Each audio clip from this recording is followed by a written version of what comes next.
من أحلى وأجمل الوصفات اللي هتعمليها للعيد إن شاء الله، صينية الرقاق الطري كلنا بنحبها. النهارده هنعملها مع بعض بكل التفاصيل والتكات من أول العجينة لحد التسوية. وكمان العجينة بتاعت النهارده مفيش أسهل منها، يعني بشوية مية كده وشوية دقيق هتعمليها بمنتهى السهولة. بس نخلي بالنا من كل التفاصيل والتكات. ويلا بينا بقى نسمي الله ونصلي على الرسول ونشوف معناها ايه. وأول حاجة هنبدأ فيها هي هتكون طبعا العجينة بتاعت النهاردة. علشان نعمل صينية رقاق محترمة يكون مقاسها تقريبا 30، هنعمل نص كيلو من الدقيق. وكمان واحنا شغالين هنعرف إذا كنا عايزين الصينية تكون سميكة عايزينها رفيعة، يعني هنعرف كل التفاصيل إن شاء الله. معايا نص كيلو من الدقيق، حطيت عليهم نص معلقة صغيرة من الملح. بنضيف ليها كوباية ونص من المية، وإن شاء الله هسيبلك المكونات اللي أنا استخدمتها النهاردة بالكوباية وبالجرام في صندوق الوصف. زي ما احنا متفقين إن كل دقيق غير التاني، تمام؟ أنا مستخدمة دقيق سايب من الشكارة، فخد معايا بالظبط كوباية ونص من المية. ممكن ياخد معاكي أقل من كده، ممكن ياخد شوية شوية أكتر يعني. فده بيكون على حسب نوعية الدقيق زي ما احنا متفقين في أي فيديو معجنات بنعمله مع بعض. وطبعا تقدري تعملي الخطوة دي في العجان لو عندك عجان، علشان هيسهل عليكي مجهود ووقت كمان. بنلم بقى كل اللي في الطبق كده علشان خاطر هناخد العجينة دي وهننزلها على الرخامة وهنعجنها عجنة محترمة، لأن احنا عايزين عجينة يكون ليها عرق. تمام؟ أول ما بتوصل للقوام اللي احنا شايفينه ده، ولا قوام طري قوي ولا قوام ناشف قوي، بتكون ناعمة. العجينة بتكون ناعمة لكن بتكون ماسكة نفسها. ضفت ليها 3 معالق كبيرة من الزيت، اللي هي المعلقة بتاعة الأكل اللي احنا بناكل بيها. أي عجينة بنحط لها زيت أو بنحط لها سمنة أو زبدة بعد ما بنعجنها بتقطع معاكي، تمام؟ ففي الأول كده العجينة هتقطع معاكي، مع كتر العجن هترجع لطبيعتها تاني وهترجع أنعم، هترجع أنعم من الأول. شيلي بقى العجينة دي واعجني فيها لا يقل عن 10 دقايق كده أو ربع ساعة، لحد ما تحسي إن خلاص بقى ليها عرق زي ما احنا متفقين، وفي نفس الوقت بقت ناعمة تحت إيديكي خالص. وهنشوف القوام بتاعها المظبوط اللي المفروض توصلي له. شايفين العجينة طرية تحت ايدي، لكن في نفس الوقت ما بتلزقش ولا اي حاجة، يعني ماسكة نفسها على طول. في المرحلة دي ما بريحش العجينة، بريحها بعد ما بقرصها او بكورها، تمام؟ فبنجيب طبق كده يكون كبير شوية ونضيف فيه شوية من الدقيق علشان خاطر العجينة ما تلزقش معانا. شكليها بقى على هيئة كور. انا كنت عاملاهم حوالي 13 واحدة، خدت منهم في الصينية 12 بس، تمام؟ فده بيكون على حسب الصينية اللي انت هتشتغلي فيها، وهقولك ازاي دلوقتي تقدري ان انت تتحكمي فيها. تمام؟ تمام وزي الفل. لو هتعمليها بالحجم اللي انا عاملاه النهارده، يبقى هنعمل كل كورة 60 جرام.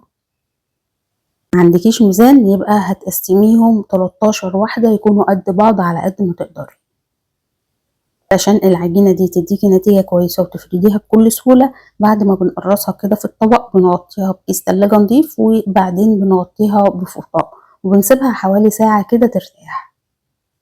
وده بيكون سر العجينة اللي بتفرديها بكل سهولة وبتديكي نتيجة كويسة، وفي الآخر بتكون طرية معاكي. سبتها ترتاح حوالي ساعة، وبعد كده جبت ربع كوباية من الزيت وهنركنه على جنب، وطبق تاني يكون فيه شوية حلوين كده من الدقيق، لأن هنستخدم دقيق في الفرد. والدقيق يكون نسبته كبيرة شوية، لأن كل ما بتديها دقيق أكتر كل ما بتتفرد معاكي بكل سهولة وما بتغلبكيش. وده بيكون شكل العجينة بعد ما ارتاحت. بضغط عليها ما بتكشش تاني أو ما بترجعش تاني زي الأستك. لو لقيتيها بترجع معاكي تاني يبقى بتغطيها وبتسيبيها ترتاح كمان شوية.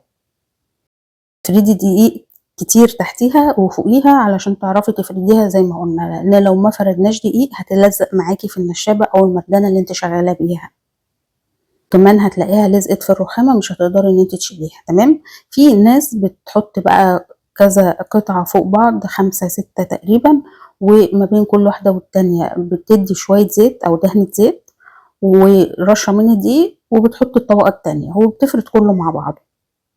هي بتكون سهلة وكل حاجة وبتنجز معاكي الوقت، لكن الرقاق نفسه ما بيطلعش كله سوا واحد، او ممكن تطلع واحدة صغيرة واحدة كبيرة، ممكن يلزقوا في بعض ما تعرفيش تطلعيهم وانتي بتسويهم على الطاسة مثلا.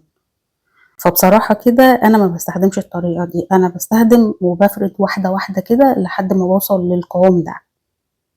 بين كل فردة والتانية كده برش رشة دقيق زي ما شفنا وبفرد، بتتفرد معاكي بكل سهولة. بندهنها بقى دهنة من الزيت كده من على الوش وبنروح على طول نسويها. وبرضو الصينية اللي هنشتغل فيها أو هنسوي عليها أو الجريل أو أي حاجة بنديله بخة صغيرة خالص كده من الزيت وبنمسحها بمنديل، وبعد كده بنحط الرقاق بتاعنا على نار متوسطة. تبدأي بقى ان انت تقلبيها، اول ما بتتشمع معاكي بتقلبيها من هنا لهنا لحد ما بتستوي ولونها بيتغير تماما، لكن ما تغيبهاش على النار علشان ما تنشفش معاكي وتقلب معاكي رقاق ناشف. تمام كده، تمام وزي الفل. وانا شغاله كنت بقيس كده القطر بتاعها علشان خاطر الصينيه اللي انا هشتغل فيها، لان هشتغل في صينيه مقاس 30، وكمان لو حابه ان انت تشتغليها في مقاس 32 هتبقى مظبوطه معاكي كمان. فكنت بقيسها كانت بتطلع حوالي 32 او 33 لانها بتكرش شويه على النار. خدت بالك من المقاسات المطلوبه هتطلعي معاكي الصينيه مظبوطه في الاخر. كل واحده بقى كانت بتطلع من على النار على طول، كنت بحطها ما بين فوطين واغطي عليها لحد ما التانية بتطلع وبرصهم فوق بعض. لازم تغطيه علشان ما ينشفش معاكي. وكان معانا بالجمال والحلاوه دي. تقدري بقى تعمليها من قبليها وتحطيه في كيس تلاجة نضيف كده بس يكون مفرود، وتحطيه فوق بعض وتحطيه في الفريزر عادي خالص، وقبل ما تعملي صينيه الرقاق بتاعتك بتطلعيه قبلها بساعه بيفك معاكي. نكون خلصنا من العجينة نفسها، نبدأ بقى في التعصيجة بتاعة اللحمة. بنجيب طاسة كده على النار بنحط فيها معلقتين من الزيت، أول ما بيسخنوا معاكي بتنزلي بكمية اللحمة اللي انت عايزاها، سواء نص كيلو ربع كيلو زي ما تحبي وزي ما انت عايزة.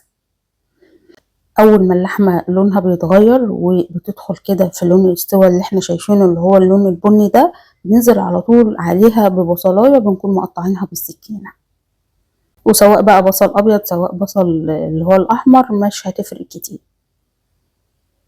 قلبيهم مع بعض وبعد كده بتديهم فص توم صغير خالص او نص فص، لو كبير بتديها نص فص بس، حاجة كده بس تطعم وتدي ريحة مش اكتر من كده. حطيت معلقة من معجون الطماطم، وبعد كده ضفت بقى كزبرة على فلفل اسود على 7 بهارات، وحطيت الملح ونزلت بنص حباية من الفلفل الاحمر ونص حباية من الفلفل الاخضر. هديت عليها النار وسبتها لحد ما استوت وبقت معانا بالشكل ده. وده بتكون الحشوة. هنسيبها بقى تبرد على جنب، وهنحضر كوبايتين من الشوربة، اي نوع شوربة عندك، عليهم كوباية من الحليب او اللبن، وبتكوني ظابطة الملح بتاعها علشان خاطر الطبخة بتاعتك تطلع مظبوطة في الاخر، والملح كمان بتاع اللحمة. نص كوباية من السمنة البلدي، وهنجيب الصينية الحلوة بتاعتنا.